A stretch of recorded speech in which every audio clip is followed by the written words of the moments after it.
Novel ایک تھی مثال، رائٹر تیمیم، ایپیسوڈ نمبر 2۔ شمائلہ اسے روٹھی ہوئی تھی۔ پلیز یار شمائل، مجھ سے بات تو کرو، ایٹ لیسٹ میری طرف دیکھو ہی صحیح۔ تنزیل نے اس کا چہرہ اپنی طرف موڑنا چاہا، جس پر شمائلہ اس کا ہاتھ جھٹکتے ہوئے بولی، پلیز تنزیل یہاں سے چلے جاؤ، مجھے تمہاری شکل بھی نہیں دیکھنی۔ دیکھو شمائل، اس میں میرا کوئی قصور نہیں ہے، میں تو اس رشتے کے حق میں بالکل بھی نہیں تھا، اور نہ ہی میں اس رشتے کو مانتا ہوں۔ تو کیا پھر تم اس لڑکی کو اپنے گھر رخصت کروا کر نہیں لاؤ گے؟ شمائل کے اس جواب پر تنزیل خاموش ہو گیا تھا۔ مجھے جواب دو تنزیل، یوں خاموش مت رہو۔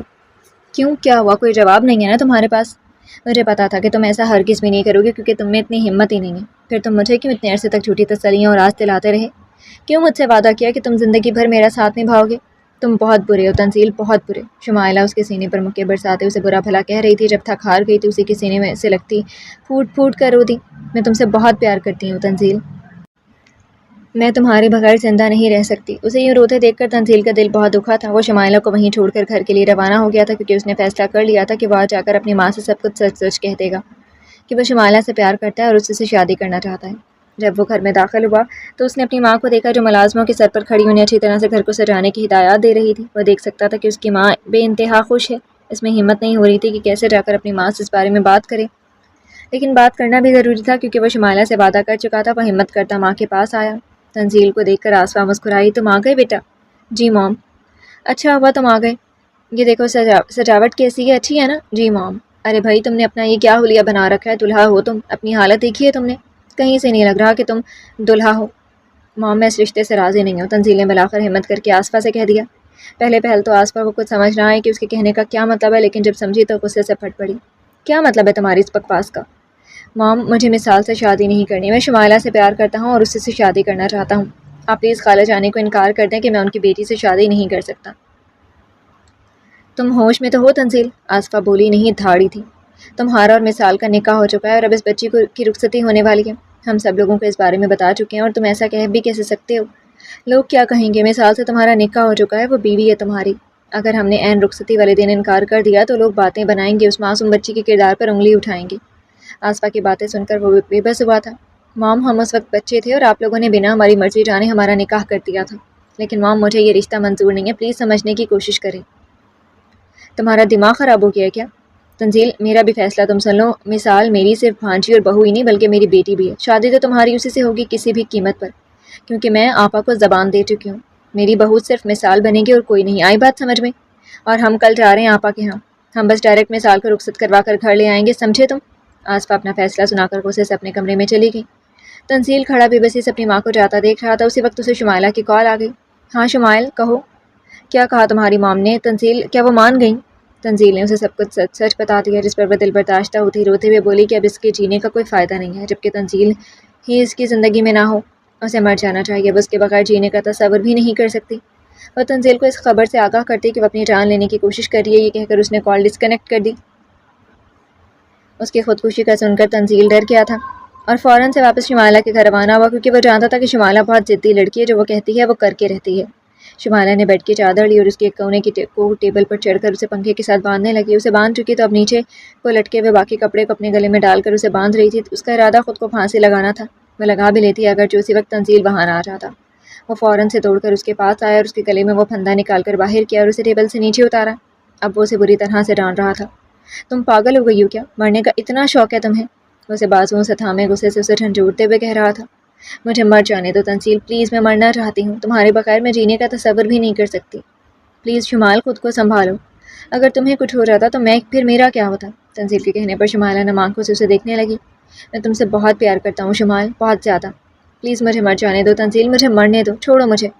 شمائلہ اس کی گرفت سے خود کو چھڑانے لگی تو تنزیل غصے سے ذرا اونچی آواز میں بولا، کیسے مرنے دوں میں تمہیں؟ ہاں، کیا پھر میں زندہ رہ پاؤں گا؟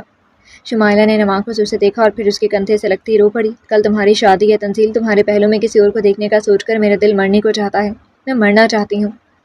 تمہیں زندہ رہنا ہوگا شمائل، خود کے لیے اور میرے لیے، اٹھو چلو میرے ساتھ۔ تنزیل اس کا ہاتھ پکڑتے اسے اٹھاتے ہوئے بولا، کہاں لے جا رہی ہو مجھے تنزیل؟ لیکن وہ اس کی بات انسنی کی اسے گاڑی میں بٹھایا اور خود ڈرائیونگ سیٹ سنبھالتا گاڑی سٹارٹ کر دی۔ ہم کہاں جا رہے ہیں تنزیل؟ تمہیں اپنی محبت کا ثبوت دینے جا رہا ہوں۔ شمائلہ نے ناسمجھی سے اسے دیکھا۔ ہاں، ان دونوں نے کورٹ میرج کر لی تھی۔ وہ رات شمائلہ کی زندگی کی سب سے حسین رات تھی، جب تنزیل روشان منیر اس کے پہلو میں اس کے ساتھ سویا تھا۔ وہ تنزیل کو پا چکی تھی، اب تنزیل اس کا تھا اور اسے کوئی بھی اسے چھین نہیں سکتا تھا۔ پوری رات تنزیل گھر نہیں آیا تھا۔ آسفا بالکل تیار تھی اور اس نے فون کر کے تنزیل کو جلدی سے گھر آنے کو کہا تھا تاکہ وہ اس کے ساتھ کراچی روانہ ہو سکے، کیونکہ دلہن کو رخصت کروا کر اسے اپنے ساتھ جو لانا تھا۔ تنزیل نے فون پر آسفا سے کہہ دیا تھا کہ وہ چند منٹ بعد گھر پہنچ رہا ہے۔ آسفا ملازموں کو ہدایات دے رہی تھی۔ ارے بھائی دھیان سے لے جاؤ سارا سامان، اور شبنم تم نے مٹھائی کے ٹوکرے اچھی طرح گاڑی میں رکھ دی ہیں نا، کہیں راستے میں گر نہ جائیں۔ جی بیگم صاحبہ، ہم نے اچھی طرح سے رکھے اور پیکنگ بھی بہت اچھے کی ہے۔ اچھا ٹھیک ہے، یہ تنزیل کہاں رہ گیا؟ ابھی تک نہیں آیا، ہم کافی لیٹ ہو گئے ہیں۔ ادھر باراتی اور آپا والے انتظار کر رہے ہوں گے ہمارا، رسمیں بھی ادا کرنی ہے اور پھر گھر واپس بھی آنا ہے، کافی رات ہو جائے گی۔ آج کل حالات بھی ٹھیک نہیں ہیں۔ آسفا تنزیل کو کال کر رہی تھی لیکن وہ کال ہی نہیں اٹھا رہا تھا۔ کہاں رہ گیا ایک لڑکا؟ تبھی دروازے پر دستک ہوئی۔ لو آ کے آسفا مسکرائی اور دروازہ کھولنے چل دی۔ تنزیل بیٹا تم نے اتنی دیر لگا دی، ادھر آپا والے ہمارا انتظار کر۔ اس نے مسکراتے ہوئے جو ہی دروازہ کھولا، سامنے کا منظر دیکھ کر اس کی مسکراہٹ اور اس کے الفاظ ہونٹوں پر ہی جمے رہ گئے۔ سامنے دروازے کی چوکھٹ پر تنزیل اور شمائلہ کھڑے تھے۔ شمائلہ نے دلہن کا ڈریس بھی تن کر رکھا تھا اور اس نے پاس کھڑے تنزیل کا بازو بڑے حق سے تھاما ہوا تھا۔ آسفا سوالیہ نگاہوں سے کبھی تنزیل تو کبھی شمائلہ کو دیکھ رہی تھی۔ موم، یہ شمائلہ ہے جس کے بارے میں نے آپ کو بتایا تھا، یہ میری اب بیوی ہے اور ہم دونوں نے کورٹ میرج کر لی ہے۔ دھماکہ ہی تو ہوا تھا۔ آسفا کے کان سائیں سائیں کرنے لگے۔ کیا اس نے جو سنا وہ سچ ہے؟ وہ چکرا کر ہی رہ جاتی ہیں اگر جو تنزیل بر وقت انہیں بازوؤں میں سے تھام کر سہارا نہ دیتا۔ موم آپ ٹھیک تو ہیں؟ آسفا نے اسے خود سے دور کیا اور ایک زناٹے دار تھپڑ رسید کیا۔ شمائلہ نے منہ پر ہاتھ رکھ دیا۔ سبھی ملازم بے حیرت سے گردنیں موڑ کر انہیں دیکھنے لگے۔ بے غیرت، بے شرم، ایسی حرکت کرنے کے بعد بھی تم مجھ سے پوچھ رہے ہو کہ میں ٹھیک تو ہوں؟ میں نے تمہیں اس لیے پال پوس کر بڑا کیا تاکہ تم مجھے یہ دن دکھا سکو۔ میری محنتوں اور ریاضتوں کا یہ صلہ دیا تم نے۔ یہ دن دیکھنے کے لیے میں زندہ تھی، کاش کہ میں مر ہی جاتی، یہ دن تو نہ دیکھنا پڑتا۔ موم، تنزیل بے بس ہوا۔ آسفا روتے ہوئے کہہ رہی تھی ادھر ہمارا انتظار کیا جا رہا ہے، مثال دلہن بنی بیٹھی ہے، بارات آ چکی ہے، اب میں وہاں جا کر ان لوگوں کو کیا کہوں؟ کس منہ سے انہیں یہ کہوں کہ میرا بیٹا دوسری عورت سے شادی کر کے میرے منہ پر کالک مل کر آ چکا ہے؟ مثال کا کیا ہوگا؟ وہ تو جیتے جی مر جائے گی۔ کتنے ارمان سے جائے ہوں گے اس معصوم بچی نے۔ تم نے میرا تماشا لگوایا تنزیل، میں تمہیں کبھی بھی معاف نہیں کروں گی۔ تم نے میرا مان توڑا، میرا دل دکھایا۔ آسفا روتے روتے بے سود نیچے گر گئی۔ موم، تنزیل سہارا دینے کے لیے آگے بڑھا لیکن آسفا نے سختی سے اسے خود سے دور رہنے کا کہا۔ نہیں ہوں میں اب سے تمہاری ماں، دور رہو مجھ سے۔ خبردار جو میرے پاس بھی آئے تو میں تمہاری شکل بھی نہیں دیکھنا چاہتی۔ میری نظروں سے ابھی اور اسی وقت دفع ہو جاؤ۔ آسفا کے چلانے پر تنزیل شمائلہ کا ہاتھ پکڑ کر وہاں سے اپنے روم میں چلا گیا۔ اس کے جاتے ہی آسفا پھوٹ پھوٹ کر رو دی۔ ملازمہ بھاگ کر ان کے پاس آئی سہارا دینے۔ بیگم صاحبہ ہمت کریں۔ کیسے ہمت کروں؟ ہمت ہی تو نہیں ہو رہی ان سب کا سامنا کرنے کی۔ مثال اور آپا کا کیا ہوگا؟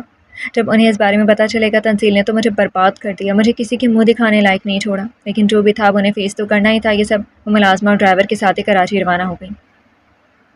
مثال دلہن بنی بیٹھی تھی۔ مثال آج بہت خوش تھی، بنا یہ جانے کی قسمت اور تنزیل اس کے ساتھ کیسا کھیل کھیل چکے ہیں۔ وہ سبھی آسفا اور باراتیوں کا انتظار کر رہے تھے۔ جبھی آسفا کو ایک ملازمہ کے ساتھ وہاں آتے دیکھ کر وہ سبھی پریشان ہو گئے، کیونکہ ان کے ساتھ تنزیل بھی نہیں تھا اور نہ ہی باراتی۔ آسفا آتے ہی پھوٹ پھوٹ کر رو دی۔ عارفہ، ساجدہ اور تنویر اسے یوں روتے ہوئے دیکھ کر پریشان ہو گئے تھے۔ کیا ہوا ہے آسفا؟ سب خیریت ہے نا؟ تنزیل کو کچھ ہوا تو نہیں؟ رونے کی آواز سن کر مثال بھی اپنا لہنگا سنبھالتی اٹھ کر دروازے کے پاس چلی آئی، لیکن آسفا کو اکیلے روتے دیکھ کر وہ بھی پریشان ہو گئی تھی، یہ سوچ کر کہ کہیں تنزیل کو کچھ ہو نہ گیا ہو۔ کیا ہوا ہے آسفا؟ بتاؤ تو صحیح، تنزیل تو ٹھیک ہے نا؟ عارفہ کا دل ہول کھا رہا تھا۔ آسفا روتے ہوئے بولی، کاش کہ تنزیل کو کچھ ہو ہی جاتا یا پھر وہ مر ہی جاتا تو آج مجھے یہ دن دیکھنا تو نہ پڑتا۔ ہوا کیا ہے آخر؟ ایسی باتیں کیوں کر رہی ہو؟ بتاؤ تو صحیح، میرا دل ڈوبا جا رہا ہے۔ آپا، تنزیل کسی اور لڑکی سے رات کو نکاح کر کے اسے گھر لا چکا ہے۔ وہ کہہ رہا ہے کہ وہ مثال سے شادی نہیں کرنا چاہتا، مجھے معاف کر دیں آپا۔ آسفا عارفہ کے سامنے اپنے دونوں ہاتھ جوڑتے ہوئے بولی۔ کیا؟ سب دنگ رہ گئے۔ مثال کی آنکھوں کے گرد اندھیرا سا چھا گیا۔ وہ دیوار کا سہارا لیتی نیچے بیٹھ گئی، آنسوؤں کا گولا حلق میں اٹک گیا تھا۔ کیا کہہ رہی ہو تم آسفا؟ عارفہ پھٹ پڑی۔ تنزیل ایسا کیسے کر سکتا ہے؟ میری بچی دلہن بنی بیٹھی ہے، ادھر باراتی آ چکے ہیں، میں انہیں کیا جواب دوں گی کہ لڑکے نے عین رخصتی والے دن انکار کیوں کر دیا؟ لوگ میری معصوم پاک دامن بچی کے کردار پر انگلی اٹھائیں گے۔ آسفا، کیوں کیا تنزیل نے ایسا؟ کیوں میری معصوم بچی کی زندگی برباد کر دی؟ عارفہ روتے روتے اچانک سے اپنے سینے پر ہاتھ رکھتی زمین پر ڈھہ گئی۔ آپا، بھابھی، ہمانی جان، امی، سبھی کی ملی جلی آوازیں گونجی۔ عارفہ سینہ پکڑے زمین پر گری ہوئی تھی۔ مثال بھاگ کر ماں کے پاس آئی تھی۔ امی کیا ہوا ہے آپ کو؟ آنکھیں کھولیں امی۔ آپا آپ ٹھیک تو ہیں؟ تنویر جلدی سے ایمبولینس کو کال کرو۔ آسفا اور ساجدہ عارفہ کو گال تھپ تھپاتے ہوئے اسے ہوش میں لانے کی کوشش کر رہی تھی اور تنویر ایمبولینس کو کال کر رہا تھا۔ وہ لوگ عارفہ کو ہاسپٹل لے گئے تھے لیکن تب تک بہت دیر ہو چکی تھی۔ عارفہ یہ صدمہ برداشت نہ کر پائی اور اس جہان فانی سے رخصت ہو گئی تھی۔ ایک ماں کا سایہ تھا، وہ بھی اس کے سر سے اٹھ چکا تھا، اس کی تو دنیا ہی اجڑ گئی تھی۔ ایک ساتھ اسے دو صدمے برداشت کرنے پڑ رہے تھے۔ مثال دیوار سے لگی بت بنی بیٹھی تھی، آنسو پھسل پھسل کر گالوں پر بہہ رہے تھے۔ آتے جاتے لوگ اس بدنصیب دلہن کو طرز بھری نگاہوں سے دیکھ رہے تھے جو دلہن کے جوڑے میں ملبوس لٹی پٹی حالت میں بیٹھی تھی۔ اس نے اپنی رخصتی والے دن اپنے شوہر اور اپنی ماں دونوں کو کھو دیا تھا۔ ساجدہ اور آصفہ اسے دلاسے اور تسلیاں دے رہے تھے، لیکن ان دلاسوں اور تسلیوں سے کیا ہونے والا تھا؟ کیا اس کی ماں واپس آ سکتی تھی؟ نہیں، بلکہ وہ تو اپنی جنت کو کھو چکی تھی، ہمیشہ ہمیشہ کے لیے۔ عارفہ کو گزرے ہوئے 3 دن ہو گئے تھے، ان کی موت نے اسے بالکل توڑ کے رکھ دیا تھا۔ اسے جیسے چپ سی لگ گئی تھی، وہ نہ کھا رہی تھی اور نہ ہی پی رہی تھی، اور اس کی یہ حالت دیکھ کر تنویر کا دل بہت تکلیف محسوس کر رہا تھا۔ اسے تنزیل پر شدید غصہ آ رہا تھا کہ وہ اس قدر بے رحم اور خود غرض کیسے ہو سکتا ہے۔ کاش کہ وہ اس کے سامنے ہوتا تو وہ اسے جان سے ہی مار دیتا۔ ادھر تنزیل اپنی ماں کی وجہ سے بہت پریشان تھا۔ وہ بار بار آصفہ کو کال کر رہا تھا، لیکن آصفہ اس کی کال نہیں اٹھا رہی تھی کیونکہ وہ اپنی آپا کی موت کا ذمہ دار اسے ہی سمجھ رہی تھی۔ تنزیل کی پریشانی جب حد سے بڑھی تو اس نے تنویر کو کال ملائی تاکہ اپنی ماں کی خیریت پوچھ سکے، لیکن جب تنویر سے بات کی تو اسے احساس ہوا کہ اس نے کیا گناہ کر دیا ہے۔ تنویر نے اسے کھری کھری سنائی اور کال کاٹ دی۔ عارفہ کی موت کا سن کر تنزیل پھوٹ پھوٹ کر رو دیا۔ اسی وقت شمائلہ کمرے میں آئی تھی۔ اسے یوں روتے ہوئے دیکھ کر وہ پریشان سے اس کے پاس چلی آئی۔ کیا ہوا ہے تنزیل؟ Are you okay? تم ٹھیک تو ہو؟ کیا ہوا ہے؟ تم رو کیوں رہے ہو؟ شمائلہ، خالہ جانی اس دنیا میں نہیں رہی۔ او مائی گاڈ، یہ سب کیسے ہوا؟ یہ سب میری وجہ سے ہوا ہے شمائل، میری وجہ سے وہ مر گئی۔ تنزیل شمائلہ کے کندھے پر سر رکھے رو دیا۔ شمائلہ اسے دلاسا دے رہی تھی، لیکن احساس ندامت ہی ایسا تھا کہ اسے کسی پل چین نہیں آ رہا تھا۔ یہ سب میری وجہ سے ہوا ہے شمائل، نہ میں تم سے نکاح کرتا اور نہ ہی خالہ مرتی، میں نے مارا ہے خالہ کو۔ یہ سن کر شمائلہ کو غصہ آ گیا۔ وہ تنزیل کا سر اپنے کندھے سے ہٹاتے ہوئے بولی، تمہاری خالہ خود سے مری ہے، نہ کہ ہم نے اسے مارا ہے۔ خود کو اور مجھے بلیم کرنا بند کر دو تنزیل۔ تم ایسا کہہ کر مجھے ایسا فیل کروا رہے ہو کہ جیسے میں نے کسی کا مرڈر کیا ہے۔ تمہاری خالہ کی اتنی زندگی تھی، اب ایسی باتیں کر کے مجھے غصہ مت دلاؤ۔ یہ کہتی شمائلہ غصے سے وہاں سے واک آؤٹ کر گئی تھی۔ آذر مقصود نقوی ایک ہاتھ میں چائے کا کپ پکڑے اور دوسرے ہاتھ میں آج کے نیوز پیپر اٹھائے لیونگ روم میں بیٹھا تھا۔ وہ ایک آدھ نظر آج کے اخبار میں چھپی ہیڈ لائنز پر ڈالتا اور ساتھ میں چائے کی چسکیاں بھی لیتا، کیونکہ اس کی عادت تھی ناشتہ کرنے سے پہلے چائے پینے کی۔ تبھی اس کی بھابھی حدیقہ اسے ڈھونڈتی ہوئی وہاں چلی آئیں۔ ارے بھائی دیور جی، تم یہاں بیٹھے ہو، میں تمہیں پورے گھر میں تلاش کر رہی تھی۔ آذر ابرو چکا کر بولا، کیا ہوا بھابھی، سب خیریت ہے نا؟ یہ مجھ ناچیز کو آج کیوں ڈھونڈا جا رہا ہے؟ حدیقہ اس کے پوچھنے کے انداز پر ہنس دی۔ آپ کی یہ ہنسی دیکھ کر لگ تو یہی رہا ہے کہ یقیناً کوئی تو بات ہے۔ بتائیں کیا بات ہے؟ آذر کپ واپس ٹیبل پر رکھ کر دلچسپی سے بھابھی کو دیکھتے ہوئے بولا، یہ تو تمہیں اب ناشتے کی میز پر پتہ چلے گا۔ چلو جلدی سے ناشتے کی میز پر حاضری لگواؤ۔ چلیں ٹھیک ہے بھابھی جان، آپ چلیے، ہم بھی آ رہے ہیں۔ آذر اٹھ کھڑا ہوا، اس نے اپنی شرٹ ٹھیک کی اور حدیقہ کے پیچھے چل دیا۔ وہ دونوں آگے پیچھے ڈائننگ ہال میں داخل ہوئے۔ گڈ مارننگ مام، گڈ مارننگ ڈیڈ۔ آذر ماں باپ کو گڈ مارننگ کہتا کرسی کھینچ کر بیٹھ گیا۔ شاہ زین، آذر کا بھتیجا، خود کو گڈ مارننگ نہ کہنے پر وہ آذر سے خفا ہو کر بولا، آذر چاچو آپ پھر بھول گئے، آپ نے سب کو گڈ مارننگ کہا لیکن مجھے نہیں۔ شاہ زین کے ٹوکنے پر وہ وہاں موجود سبھی ہنس دیے تھے۔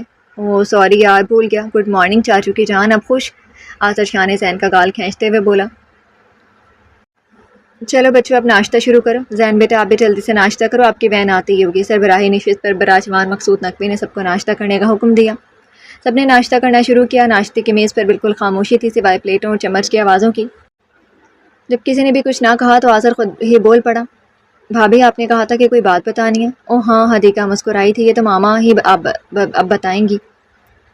اچھا بتائیں مام، کیا بات بتائیے، میں بہت ایکسائٹڈ ہوں۔ آذر اپنا ناشتہ چھوڑ کر رمیہ کی طرف پوری طرح سے متوجہ ہوتے ہوئے بولا، جس پر رمیہ نے اسے یہ خوشخبری سنائی، آج میرم پاکستان آ رہی ہے۔ کیا واقعی؟ آذر کے منہ سے بے اختیار نکلا تھا، جس پر سب نے چونک کر اس کی ایکسائٹمنٹ دیکھی۔